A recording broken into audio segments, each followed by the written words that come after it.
Boa noite a todos. Parabéns pro pessoal que está presente, né? Diz a lenda que o Brasil começa depois do carnaval, isso é prova disso, né? Acabou o carnaval, tá todo mundo aqui na Quarta Nobre, né? Bacana. Então, um abraço para todos aqui que estão presentes. Também lembrando o pessoal que nos assiste ao vivo, também pela internet, também o pessoal que vai nos assistir pelo YouTube, um abraço a todos, tá bom? Espero que esse momento a gente consiga dividir várias questões práticas para te ajudar, você ter paz na sua profissão e sucesso. E o sucesso eu entendo que é a paz. A pior coisa que tem é você, sem querer, fazer algo que não sabia, por falta de conhecimento, e aí sim sofrer as consequências em virtude disso. Porque quando a gente fala de corretor de imóveis, o corretor de imóveis ele mexe com um valor baixo vulto, um valor baixo. Quando fala de um imóvel, é caro, é barato? Como que funciona isso? É caro, vale muito, né? Então, muitas vezes, o sujeito vai comprar um imóvel na vida dele uma vez só na vida. Ele não vai conseguir comprar um segundo imóvel. Então, você, corretor de imóvel, você mexe com sonhos, não mexe? Mexe com sonhos. Então, quando o sujeito contrata você, e muitas vezes um advogado para prestar uma assessoria numa transação imobiliária, ele não quer apenas o seu trabalho, né? A apresentação, porque o corretor ele une o comprador e o vendedor, o locador e o locatário. Mas ele quer também de você a sua responsabilidade. Porque como o negócio é um negócio que vale muito para ele, é o imóvel da vida dele. Se algo der errado, se tem um corretor no meio, ele tem quem cobrar ou não tem? Tem. E pode ter certeza, se algo der errado no meio do caminho aí, ele vai cobrar você. Então cuidado. O corretor do futuro, ele é diferente do corretor do passado. Não que o corretor do passado não soubesse, não tinha que se qualificar, estudar, mas o corretor do presente, esse precisa. E precisa muito, sabe por quê? Porque tá cheio de coisa errada por aí, não tá? Demais, né? Então a pior coisa que tem em você, corretor de imóveis, na sua primeira, na sua quinta, na sua sexta, na sua centésima transação, ser surpreendido com uma notificação extrajudicial, ou ainda surpreendido com uma notificação, uma citação, para prestar esclarecimentos, ou ir numa audiência, ou ainda fazer parte de uma investigação da Polícia Federal, ou da Polícia Civil. Já pensou você, lá no seu escritório, na sua casa, onde você atua, para um carro da Polícia Federal e leva você? Vai queimar a sua imagem ou não vai? Vai. Então, além de a gente falar dessa questão criminal, e meu intuito aqui hoje é falar dessa questão criminal, por quê? Porque você muitas vezes não sabe onde está se metendo, e não sabe o que está fazendo, e você não pode fazer, você não pode dar o luxo de fazer uma coisa que você não sabe o que está fazendo. Então a intenção aqui da nossa conversa hoje é você, em primeiro lugar, entender a grande responsabilidade que você tem. Porque um ato falho, um ato errado, um ato por omissão, você vai pagar isso na esfera disciplinar. Onde que é a esfera disciplinar? Aqui, na casa. Então aqui você pode ser processado sim. E se a junta julgadora entender que você é culpado, porque você agiu com má fé ou foi omisso, você vai ser condenado. E quais as penas que o corretor tem em relação ao conselho? Pode perder o número de inscrição? Pode. Mas até aí é ruim, é péssimo, né? Que se você perde o seu CRES, você não é regularmente inscrito. E se você não é regularmente inscrito, você pode atuar como corretor? Não pode. Só que a gente está falando de um ato. Um ato que você pode ser processado de forma administrativa aqui no CRES. Mas o mesmo ato que você cometeu um erro, por má fé ou ainda por omissão, você vai responder civilmente. E civilmente dói no bolso, não dói? Que é o tal do dano moral, dano material. Dói no bolso isso. Você vai ser processado. Como assim, professor? O professor teve um caso, alguns anos atrás, que o corretor fez parte de uma transação imobiliária e uma locação. Só que o corretor não se resguardou no intuito de fazer o quê? Um auto de vistoria. Se eu sou corretor de imóveis, estou fazendo aproximação do locador e locatário, eu tenho a obrigação de saber o que está sendo alugado. O corretor não fez uma auto de vistoria apontando o que tinha e o que não tinha no imóvel. 6 meses depois, o locador pediu o imóvel de volta, por alguns motivos. Só que esse locador alegou que tinha um lustre na sala. Virou para o corretor, falou, e o lustre da sala? O corretor falou, que lustre? E fica aquela briga, dito pelo não dito. Só que o locador proprietário do imóvel, ele tinha o quê? Fotos. ele tinha recibo da compra do bem móvel.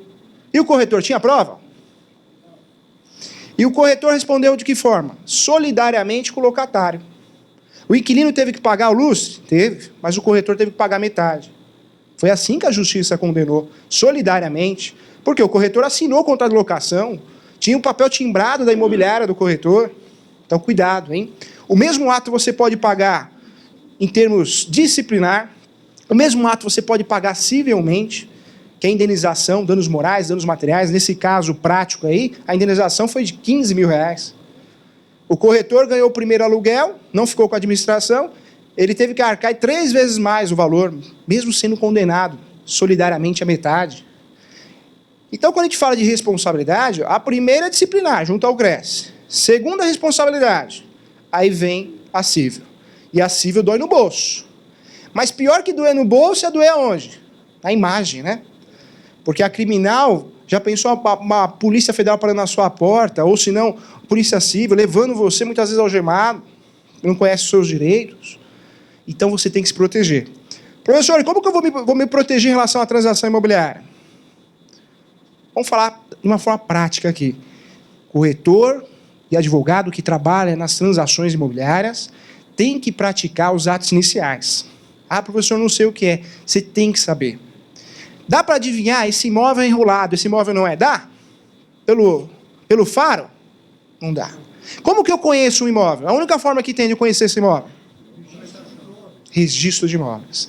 Então, quando eu falo de vender, ou comprar, ou alugar, primeiro lugar que eu preciso ter em mãos e atualizado, não pode ser uma certidão aí de 10 anos atrás, 5 anos atrás, que não tem validade nenhuma. Eu preciso ter uma tal de certidão, que é a certidão de propriedade, atualizada de propriedade. Tem cartório que fala certidão de matrícula, que é, ou certidão de transcrição, que também é, só mudou o nome, é que nem o SIC, o RG, né? O SIC e o CPF. Então só mudou de nome, mas é certidão de propriedade. Você precisa ter uma transação imobiliária. Ah, mas eu vou gastar. Quem vai pagar essas coisas? É o cliente. É o comprador, é o vendedor, é o locador, locatário. Então você precisa ter essa certidão em mãos. Precisa ter. Ah, professor, então tirei a certidão de propriedade e acabou, não preciso tirar mais nada. Não. E aí você precisa conhecer o quê? Se o imóvel tem débitos. Como assim? Se é um imóvel rural, eu tenho um tributo que chama ITR. Se é um imóvel urbano, tem um tributo que chama IPTU. E se é uma transação, principalmente de compra e venda, eu preciso saber se esse imóvel tem débitos. Porque essa obrigação é conhecida como obrigação próprio terreno. Então, o que vai acontecer? O comprador vai comprar o imóvel, só que tem uma dívida, taxa de lixo, que o comprador, antigo proprietário, nunca pagou, porque não achava justo. Já tem até uma ação de execução em andamento. E se você vendeu esse imóvel e não passou essa informação ao comprador, o vendedor também vira para você e fala, não vou pagar isso, porque eu nunca paguei. Vai sobrar para quem? Aí você vai ter que ter uma justificativa muito boa para fugir de uma condenação solidária. Então a sua responsabilidade perante o corretor é muito grande. Precisa tomar cuidado. Tem que tirar a certidão, tem que solicitar a emissão da certidão de distribuição cível também. Nós falamos da primeira certidão, que é a certidão de propriedade. Certidão de matrícula ou transcrição, que é a mesma coisa, para conhecer o imóvel. Depois eu estou falando de uma certidão de débitos, né? Tem que ser negativa na prefeitura, se for IPTU, porque se não for IPTU, não é na prefeitura, é ITR, imóvel rural, da União. Eu preciso me atentar a vários detalhes, eu preciso conhecer o comprador e vendedor. Como que eu vou conhecer o comprador, o vendedor, o locador, locatário? Através de certidão também. Certidão de distribuição cível. Professor, qual que é o peso dessa certidão? Total. A certidão de distribuição cível, eu sei se esse comprador tem processos em andamento ou não. Como assim? Ação de despejo, ação de cobrança, de execução. Professor, mas esse cliente, esse comprador, ele tem várias ações de cobrança. Eu dou aval no negócio? Vai dar um aval no negócio? Vai ter dor de cabeça. A não ser, você precisa analisar também, quando você solicita uma certidão de distribuição cível e essa certidão aparece positiva, porque você quer a certidão negativa, você precisa analisar se esse problema na certidão tem uma ligação no caso prático. Como assim, professor? Não sei, você solicitou uma certidão do comprador e lá consta cobrança de ação de alimentos. O sujeito está comprando uma casa de R$500 mil, só que ele deve, nessa ação, nessa certidão, você vai checar esse processo, ele deve R$300. Você vai falar, não, você não vai dar um aval para um cliente desse? Ele tem um problema de relação ao caráter alimentício, né? Direito de família. Então não é porque a certidão é positiva, não vou dar um aval para o negócio. Mas eu preciso analisar. Se a certidão é positiva, a certidão cível, eu preciso analisar o que está acontecendo com esse meu cliente.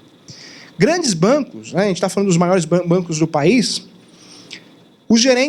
todos os gerentes têm orientação de conhecer o cliente. O cliente de um banco de conta corrente, um grande banco de conta corrente, tem várias movimentações, depósitos em dinheiro. O gerente ele tem uma orientação, sim, pelo banco de conhecer esse cliente. Quem já teve ou teve um cliente aqui que do nada aparece um gerente de conta corrente para entender o seu negócio? Ah, professor, como o gerente é atencioso? É nada. É uma orientação do banco, que o banco deu para o sujeito, que é o funcionário, o gerente, de conhecer você. De onde está aparecendo esse dinheiro? Porque o banco não quer se relacionar, não quer se envolver numa lavagem de dinheiro. E você, corretor, também tem que ter essa atenção, tem que ter esse faro. Aparece o cliente dos sonhos, compra tudo. Tudo que você oferece para ele, ele compra. Ah, agora eu vou ganhar muito dinheiro em cima desse cliente. Só que muitas vezes esse cliente, o dinheiro não é lícito. Ah, mas eu como corretor, eu quero minha comissão. Só que você pode ser envolvido o quê? Numa investigação federal, da Polícia Civil. Você vai correr esse risco? Então vale a pena você conhecer o cliente também. Professor, e como que eu vou conhecer o meu cliente na esfera criminal? Certidão criminal. Certidão de distribuição criminal. Tem a certidão de distribuição, quando existe um processo em andamento, e tem a certidão de execução, quando já está cumprindo uma pena, né? Então, certidão de distribuição criminal ou certidão de execução criminal. Quando eu falo de certidão, não pode faltar numa transação imobiliária. Como que eu vou fazer uma transação imobiliária de compra e venda, ou de locação, sem tirar uma certidão, sem solicitar uma emissão de uma certidão? Não dá para fazer isso. Nunca deu para fazer isso. Hoje, mais ainda. Hoje existem várias quadrilhas especializadas, lavagem de dinheiro, tráfico de drogas, entre outros crimes. Então, você precisa conhecer o imóvel, em primeiro lugar. Certidão de propriedade. Será que esse imóvel tem débitos? Tem dívida? Certidão negativa de tributos, IPTU, ou se não ITR, urbano rural. Preciso conhecer as partes, comprador e vendedor, locador, locatário. Será que esse locador ou esse locatário tem condições de pagar o aluguel? Como que eu vou ficar sabendo isso? Serasa, SPC, também a certidão de distribuição cível. O sujeito quer fazer a locação, você é o corretor que faz a administração de imóveis. Você vai dar aval para um sujeito que tem 5 ações de despejo no nome dele? Ou uma que seja? Então você precisa se proteger. Quando eu falo de certidões, não é só a certidão que você vai entregar para o cliente, para o locador, para o locatário, para o comprador, para o vendedor, mas essa certidão você vai guardar com você. Você pode até fornecer cópia ao cliente, se ele pedir, se você quiser, mas é importante você guardar com você no mínimo 5 anos. Professor, mas meu escritório, onde eu faço as transações imobiliárias é pequeno. Não tem mais desculpa. Usa a tecnologia. Vai, escaneia e guarda lá no pendrive. Escaneia, guarda no HD. Durante, no mínimo, 5 anos. Se acontecer uma investigação, um processo de dano, vício oculto, não sei qual processo, qual problema pode aparecer, você tem documentos para se defender. Professor, mas é só isso, só certidão? Não, tem muita coisa ainda. E aí vem os instrumentos particulares, né? Numa transação imobiliária, você não pode esquecer de fazer um auto de vistoria. Ah, professor, mas eu não faço. Tem que fazer. Quem está comprando, muitas vezes se engana. Chego aqui, vou comprar aqui o auditório. Como comprador, ninguém me falou nada, o corretor foi omisso, ele me vendeu o auditório que já vinha com a televisão junto. Ah, professor, mas depois é fácil de entender. Não, é só auditório, não tem os acessórios. Mas depois ele vai reclamar contra quem? Você, corretor. Então, corretor de imóveis, você tem que trabalhar com certidões. Professor, mas é difícil solicitar certidões. Não é. Com a internet, com a tecnologia, ficou fácil. A maioria das certidões no nosso país, você consegue pela internet com facilidade. Não tem mais desculpa. E muitas dessas certidões são gratuitas ainda. Então, basta que você tenha a internet, acesso fácil à internet, e você consegue. Certidão de distribuição cível, certidão criminal. Onde que eu solicito, professor? Site do Tribunal de Justiça. Cada estado tem o seu site, Tribunal de Justiça Estadual. Faz a solicitação da certidão ali no site, Tribunal de Justiça. Você solicita, paga o boleto, consegue emitir a certidão, faz a impressão. Não tem desculpa. Isso em relação às certidões. Agora eu preciso proteger o negócio em relação ao contrato. Toda transação imobiliária tem que ter auto de vistoria, tem que ter inicial. Você pegou o imóvel para vender, já faça o auto de vistoria inicial. Pegou o imóvel para fazer alocação e administração, já faça o auto de vistoria. Professor, com foto ou sem foto? Depende, né? Depende de você. Eu oriento a fazer com foto. Hoje o celular, hoje está fácil. A tecnologia, o acesso é mais fácil. Então tira foto também desse imóvel. Professor, por que auto de vistoria inicial e auto de vistoria final? Inicial que você pegou para vender. E o final? No momento que fechou o negócio, você tira a foto. Para você indicar o que você está entregando. Então, auto de vistoria inicial e auto de vistoria final. Hoje, você tem que trabalhar com recibo para tudo. Vai entregar a chave numa locação, numa administração de bens, ou numa compra e venda? Recibo da entrega das chaves. Professor, mas por que eu vou entregar o recibo? Na lei do inquilinato, 8.245/91, começa a pagar o aluguel, começa a valer a brincadeira do aluguel quando? Com a entrega da chave. Então, se você tem esse recibo de entrega, já te dá o direito, como corretor administrador, dono de imobiliária, ou você que faz administração dos seus próprios bens ou de bens de terceiros, a cobrar o aluguel. Entregou a chave, tem que pagar. Então, tem que ter recibo de entrega das chaves também.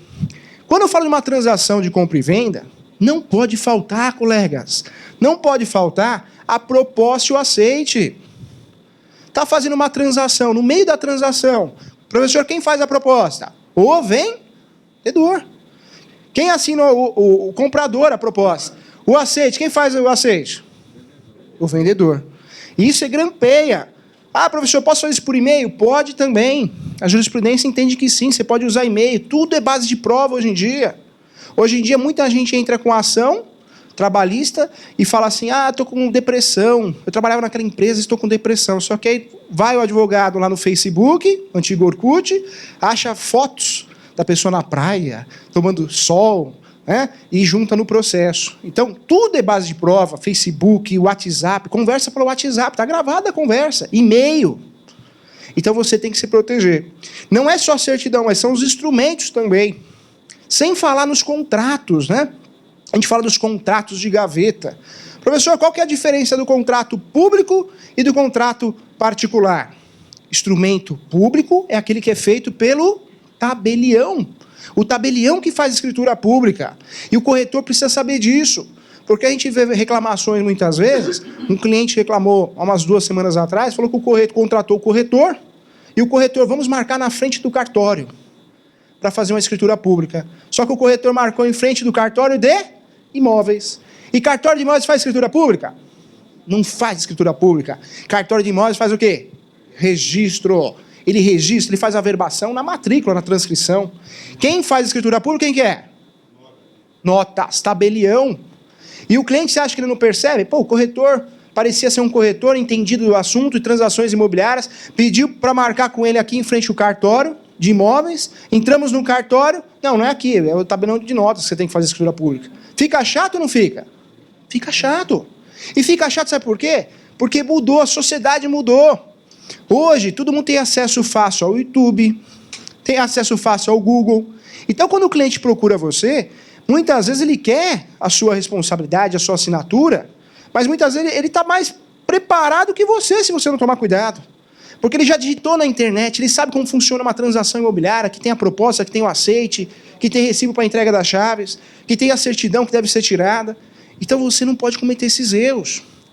Cartório faz registro, tabelião faz escritura pública. O Código Civil fala que acima de 30 salários mínimos, eu tenho que fazer obrigatoriamente escritura pública. Obrigatoriamente tem que ser escritura pública. Ah, professor, então eu jamais vou fazer um contrato de gaveta? Não. Você pode fazer um contrato de gaveta para amarrar o negócio. Compra e venda, pagou, levou, ocorreu a tradição. Pagou, levou, isso é compra e venda. Quando existe dívida no meio, porque o seu cliente não tem condições de pagar à vista ou não quer pagar à vista, você esquece o compra e venda. É o contrato de compromisso e compra e venda. Porque existe dívida no meio, é um compromisso e compra e venda. Promessa, contrato de promessa e compra e venda vai ser construído ainda. Expectativa de direito, promessa de compra e venda. Cessão de direitos hereditários. É um contrato feito porque não foi feito inventário. Eu estou transmitindo os meus direitos hereditários, então é cessão de direitos hereditários. Contrato de posse, instrumento particular de posse, cessão de posse. Posse não é a mesma coisa que domínio. Domínio é o registro no cartório de imóveis. Posse é um fato. O sujeito tem a posse naquele momento, mas não quer dizer que ele seja dono. Não quer dizer que o seu nome está lá na matrícula. Então, quando eu falo de posse, eu posso transmitir a posse? O pessoal transmite, cessão de posse. Ah, professor, tudo isso aí é contrato imobiliário? É. E é conhecido como contrato de gaveta. Professor, mas por que tem esse nome, contrato de gaveta? Porque esse contrato você vai guardar onde? Na gaveta. Ah, mas gera segurança jurídica? Não, não gera segurança jurídica. O correto, o mundo ideal é fazer transação imobiliária através de escritura pública. Vai lá e faz o quê? O registro no cartório de imóveis. Faz a escritura pública no tabelião e faz o registro no cartório de imóveis. Isso é o mundo ideal. Na prática, o Brasil, ele não tem esse costume de fazer muito registro. Por quê? Por quê? Custa caro. Quando eu vou fazer tudo da forma correta, vou fazer o devido registro, eu tenho que pagar tributo de transmissão. Além de pagar o tributo, a escritura pública que eu faço no cartório, que eu faço no tabelião, no cartório tabelião, ela é cara ou é barata? É cara. É uma tabela. Tem escritura pública aí pode chegar até 30 mil reais, depende do valor do imóvel. É uma tabela. Quanto mais caro o imóvel, mais cara a escritura. Então eu pago o imposto de transmissão. Depois eu pago o quê? Escritura pública. Aí eu pego essa escritura pública, eu tenho que registrar. Vou registrar onde? Na matrícula do imóvel. E quando eu vou registrar na matrícula do imóvel, eu pago por isso? Paga também. Paga barato? Paga caro também. O mesmo valor praticamente que você pagou na escritura pública, você vai pagar também para fazer o registro. Então, quando o sujeito faz contrato de gaveta, ele está escapando de tributo, ele está escapando da escritura pública, ele está escapando do quê? Do registro. Ah, está economizando? Tá ou não está? Bastante. Só que não tem garantia nenhuma, né? Não tem garantia nenhuma, porque a garantia eu só tenho com a publicidade. E quando eu faço o registro, eu gero a publicidade. E aí, muitas vezes, se eu não gerar essa publicidade, pode ocorrer a chamada dupla venda. O que é a dupla venda? Você é corretor, eu sou o vendedor. Só que eu já vendi o imóvel. Vou te entregar só no final do ano, hein? Aí você, corretor, não sabe, não levantou as informações necessárias, ou o contrato de gaveta não tem nem como achar isso. E eu falo para você, corretor, vende para mim, vende que eu vou te pagar uma comissão. E você vende também. Só que já está vendido. Já existe um contrato de gaveta. Então a dupla venda, a tripla venda, ocorre por quê? Porque não tem publicidade. E a matrícula gera publicidade. Quando você vai vender um imóvel, esse imóvel foi dado em garantia de um financiamento. Se foi tudo feito da forma correta, dá para descobrir ou não dá? Dá. Porque a hora que você solicitar a certidão, vai constar lá uma verbação, que foi feito um financiamento, foi dado em garantia. Se não foi dado baixa lá, ele pode vender esse imóvel? Vai vender através de contrato de gaveta. Existe uma garantia, uma segurança jurídica no negócio? Não existe. Então, cuidado. Professor, eu como corretor de imóveis, então eu nunca vou orientar a fazer contrato de gaveta? Você vai analisar. Vale a pena arriscar? Não, esse cliente ele não quer fazer isso porque nesse momento ele não declarou imposto de renda. Esse cliente não quer fazer isso porque ele tem dinheiro para pagar o imóvel à vista, mas não tem dinheiro para dar continuidade no registro, na escritura pública, nos tributos. Você vai ter que analisar com muito carinho para ver se compensa. Porque se algo der errado lá na frente, o que vai acontecer? Quem vão procurar? O corretor. O corretor e o advogado também, né? Todo mundo que foi envolvido na história, vão procurar um culpado. Então, cuidado. E por que eu falo desses atos iniciais, que são as certidões, que são os instrumentos? Porque eu entendendo tudo isso, vai evitar uma reclamação ali ou não vai? Vai. Vai evitar uma reclamação lá na frente. E essa reclamação na frente vai ser aonde? No Cresce, civilmente, e dependendo da má-fé, criminalmente. Então, cuidado com isso, tá? Corretor tem que tirar certidão. E tem que guardar para você, com muito carinho. Escaneia, coloca lá no pendrive, no HD. Deixa lá. Casa da rua tal. Deixa lá arquivado. Se surgir algum problema, você tem um dossiê ao seu favor para te defender. Esse caso que o professor falou da locação aqui. Se o corretor tivesse um auto de vistoria, com foto, dava para fazer uma defesa bem feita ou não dava? Ele ia pagar esse lustre, coitado, não? Não ia pagar. Não ia ter uma condenação. Porque ele ia falar assim, olha aqui, ó, peraí. No momento do negócio, ó, não tinha lustre, eu tirei foto. Olha o auto de vistoria assinado pelo locador locatário. Mas como ele não tinha documento nenhum que falava do lustre, e o locador, ele tinha um recibo, ficou difícil para o corretor se defender ou não? Ficou. Então a responsabilidade, toma cuidado, não é só em relação ao imóvel usado, não, hein? Mas o imóvel novo, empreendimento imobiliário. Porque muita gente fala, então só vou mexer com imóvel novo, empreendimento imobiliário novo, que aí não tem esses problemas. Bobagem, hein? Tem outros problemas, né? Deixa de ter esse, mas tem outros. Quais, professor? Vários. Você, como corretor, já começa uma discussão, que nós sabemos disso. Quem paga o corretor? Quem o contrata, né? Quem o contrata, paga. Lá no empreendimento imobiliário existe uma discussão que depois vira processo, porque a construtora pega o corretor de imóveis e fala, ó, você vai trabalhar para mim. Só que só vai ganhar e quem vai pagar esse corretor? Comprador, né? Então existe uma discussão em relação a isso. Até agora o nosso Supremo ele suspendeu aí essa questão para resolver como que vai ficar. Vai tentar dar um jeito à justiça aí, porque está uma discussão muito grande. Mas o corretor ele tem responsabilidade também no vício oculto, na informação que ele não passou, na omissão. Não só na omissão, na informação que ele não passou, mas no atraso da entrega das chaves. Então toma cuidado. Professor, mas eu trabalho para uma construtora, o que eu vou fazer? Eu estou vendo que a construtora está fazendo tudo errado, eu vou informar o cliente não vai comprar. É verdade? Isso é mentira? Verdade. Mas aí que você pode fazer? Coloca uma ressalva no contrato, na cópia do cliente, a caneta, coloca lá, ressalva. Orientei o cliente que a construtora normalmente atrasa mais de 24 meses. Coloca uma ressalva no contrato, já fala para o cliente. Esse cliente que você está atendendo, vale a pena você ser sincero com ele, até para demonstrar boa-fé. Se amanhã ou depois ele processar a construtora, o empreendimento imobiliário, querer a devolução do dinheiro, danos morais, você se protegeu. E ele sabe que você orientou de forma correta, foi sincero com ele. E esse cliente, às vezes, você vai ganhar esse cliente para uma outra transação imobiliária. Então, toma cuidado com isso, tá? Seja transparente com o cliente, tudo por e-mail, tem um WhatsApp, né? Que o WhatsApp agora não tem fim, informações, você não tem mais sossego com o WhatsApp, né? Tá 10 horas, 22 horas da noite, estão te mandando WhatsApp fazendo pergunta, né? Pro corretor é a mesma coisa, né? Tem imóvel para vender, você acha um imóvel para mim até 300 mil, né? A gente não tem mais paz. Mas coloca limite também nessa questão do WhatsApp, senão você não tem vida. Mas tudo tem que ser por escrito, tudo tem que ser por escrito. Para começar, o contrato de corretagem. Professor, mas é difícil no imóvel usado.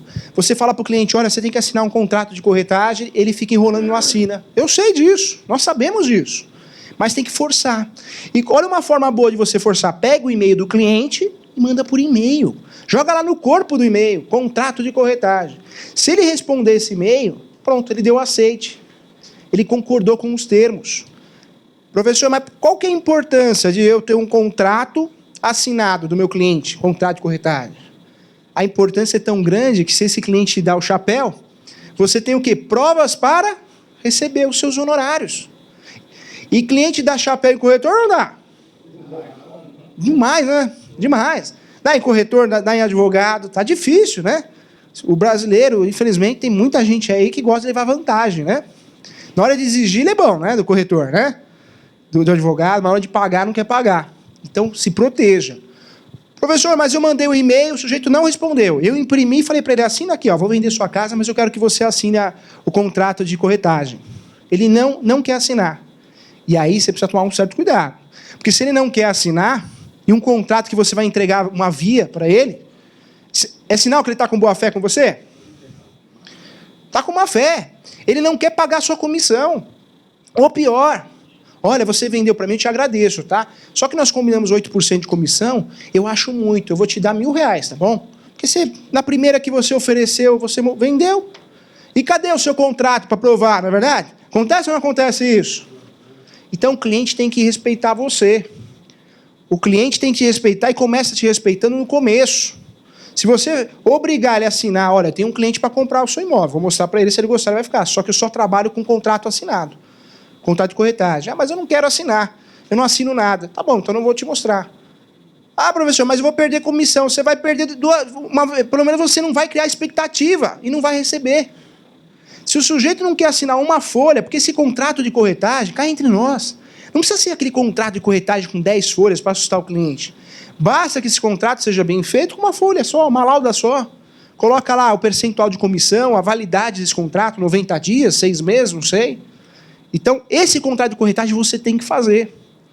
Tem que fazer para se proteger, para se dar valor. Já vi casos de litígios judiciais, que o professor faz muita ação para corretor também, de cobrança e execução, que na audiência, o cliente, o comprador falou, olha, eu não paguei o corretor porque não assinei nada para ele. Olha a má-fé do sujeito. Mas você conhece o corretor? Sim, conheço. Eu não combinei nada com ele, ele apresentou porque ele quis. Desse jeito. Olha a cara de pau do sujeito. Contratou o seu serviço, você tomou chuva, sol, passou frio, que mostra e mostra de novo, e quer, não é? O comprador quer ver de novo o imóvel, você mostra de novo, na hora de receber não vai receber. É injusto isso, né? Você não merece isso. Você é um trabalhador, merece receber os seus honorários. Então fique atento. Quem dita as regras, quem quer? Você. Não quer? Então vai para outro. Ah, mas eu dispensei essa semana uns 5 clientes que não queriam assinar. Esses 5 clientes, com certeza, estavam com o quê? Má fé contra você. Não queria pagar a comissão.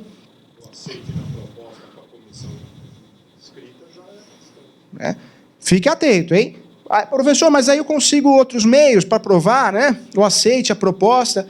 Você pode aproveitar. Mas o CRES orienta, o seu estatuto orienta você fazer o quê? Ter contrato de corretagem. O Código Civil também, né? Então, o ideal é o quê? Ter o contrato de corretagem. Professor, com base em outras provas, já conseguiu receber honorários? Já, nós conseguimos. Com e-mail, com WhatsApp, já, mais decisão recente. Só que, até você provar, demora mais, né? Então, o ideal é você ter o quê? Um contrato de corretagem. Faz o cliente assinar, obriga ele a assinar, ele tem que te respeitar. Você é um profissional. Você tem custo para isso também. Gasolina, tem o Cresce. Então, cuidado, tá? Professor, como que funciona essa responsabilidade criminal do corretor? Então, o corretor, se ele agir de má fé, ele vai pagar de forma... Ele vai ser julgado criminalmente também? Vai. Vai se ele tiver envolvido numa situação, documento falso.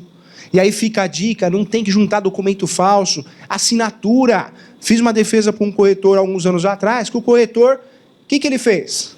Tinha um contrato muito bem feito, contrato de corretagem. Só que aí, para ele induzir o cliente a pagar, porque o cliente começou a enrolar ele foi no contrato e fez o quê?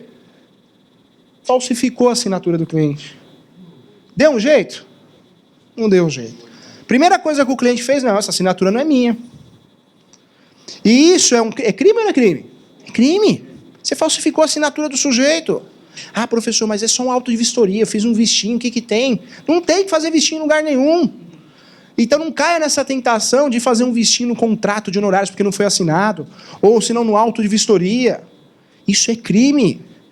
Corretor, sou corretor, mas não tenho Cresce, professor. Corretor, sem Cresce é corretor? Não é corretor. E é crime também. É exercício ilegal do quê? Da profissão.